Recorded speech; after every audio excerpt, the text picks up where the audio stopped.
প্রিয় দর্শক, এই পর্বে থাকছে উচ্ছে বা করলার উপকারিতা নিয়ে আলোচনা।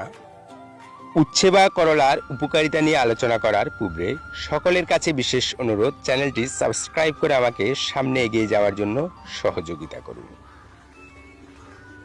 করলার প্রজাতি 25টি, প্রত্যেকের ইংরেজি নাম ভিন্ন ভিন্ন। প্রধান দুটি ইংরেজি নাম বিটার গ্রাউড বা বিটার মেলন এবং একাধিক বৈজ্ঞানিক নাম রয়েছে। প্রধান বৈজ্ঞানিক নাম ম্যামোর্ডিকা স্যারান্থিয়া। করলা যে সকল রোগের বিপক্ষে ঔষধ হিসেবে কাজ করে: 1. বাতরক্ত বা গাউট রোগে উচ্ছে পাতার রস ঘিয়ের মধ্যে ভাজি করে খেলে বাতরক্ত ভালো হয়। 2. পিত্তশ্লেষ্ম জ্বরে, এই জ্বরের লক্ষণ হচ্ছে সারা গায়ে চাবানি কামড়ানি থাকবে এবং বমি বমি ভাব থাকবে, প্রচণ্ড পিপাসা লাগবে। এই ক্ষেত্রে উচ্ছে বা করলা পাতার রসকে হালকা গরম করে পানির সাথে মিশিয়ে খাওয়ালে এই জ্বর সারবে।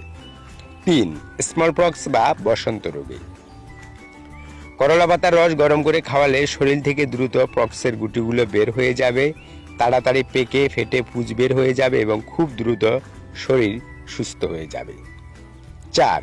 গুড়াকৃমির সমস্যায় গুড়াকৃমি বেশি সমস্যা সৃষ্টি করলে করলার জুস পান করুন অথবা করলা পাতার জুস পান করুন। 5. স্প্লিন বা প্লীহার সমস্যায় স্প্লিন বা প্লীহা শরীরের গুরুত্বপূর্ণ একটি অঙ্গ। এর সমস্যা দেখা দিলে শরীরে নানান গোলযোগ দেখা দেয়।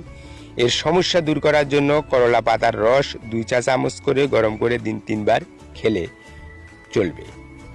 6. বাতরোগ, যে সকল রোগীর বাতের সমস্যা অমাবস্যা অথবা পূর্ণিমাতে বাড়ে তারা প্রতি বেলায় 3 চামচ করে উচ্ছে পাতার রস হালকা গরম করে খেলে কয়েক দিনের মধ্যে বাতের সমস্যা কমে যাবে।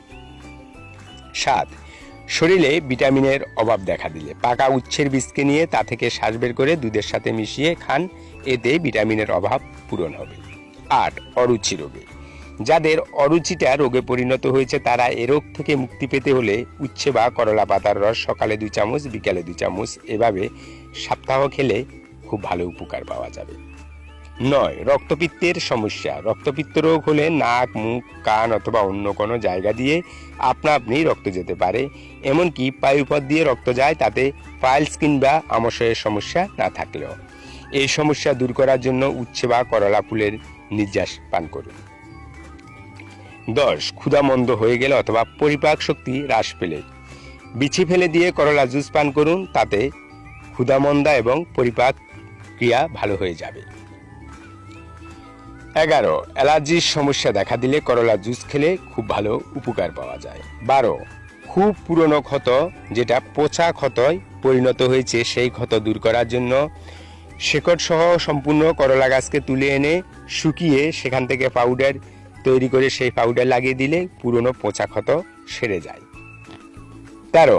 আত কপালে মাথা ব্যথায়, যাদের নাকের পাইলস নেই অথবা নাকে মাংস বাড়েনি তারপরও কপালের যে কোনো এক সাইড সবসময় ব্যথা করে বা প্রায় মাঝে মধ্যে ব্যথা করে, তারা এই ব্যথা তৎক্ষণিক দূর করার জন্য চাইলে করলা পাতার রসকে নিয়ে সেখান থেকে লিকুইড বের করে সেই লিকুইড ড্রপের মতো নাকে দিলে তৎক্ষণিক আত কপালে মাথা ব্যথা কমে যাবে। প্রিয় বন্ধুগণ, উচ্ছে বা করলাকে নিয়ে আজকের আলোচনা এই পর্যন্ত। আয়ুর্বেদিক চিকিৎসা সংক্রান্ত কোনো পরামর্শ জানতে চাইলে ফোন করুন এই নাম্বারে 01790477793 নাম্বারে, অথবা নিচের কমেন্টস বক্সে গিয়ে কমেন্টস করুন। ভিডিওটি দেখার জন্য সকলকে ধন্যবাদ। আল্লাহ হাফেজ।